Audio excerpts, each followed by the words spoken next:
বাংলাদেশের সবচেয়ে ধনী ৩ ক্রিকেটার।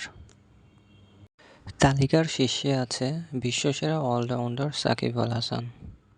সাকিব আল হাসান বাংলাদেশের ক্রিকেটের ইতিহাসে সবচেয়ে সফল এবং ধনী ক্রিকেটার। তার মোট সম্পদের আনুমানিক পরিমাণ $৭৫ মিলিয়ন, যা প্রায় ৮০০ থেকে ৯০০ কোটি টাকা। তালিকার ২ নম্বরে আছে দেশসেরা ওপেনার তামিম ইকবাল। সাকিবের পরে বাংলাদেশের দ্বিতীয় ধনী ক্রিকেটার হিসাবে গণ্য করা হয় তামিম ইকবালকে। তার মোট সম্পদের পরিমাণ আনুমানিক $২০ মিলিয়ন, বা প্রায় ২৩০ থেকে ২৪০ কোটি টাকা। তালিকার ৩য় নম্বরে আছে কাটার মাস্টার মুস্তাফিজুর রহমান।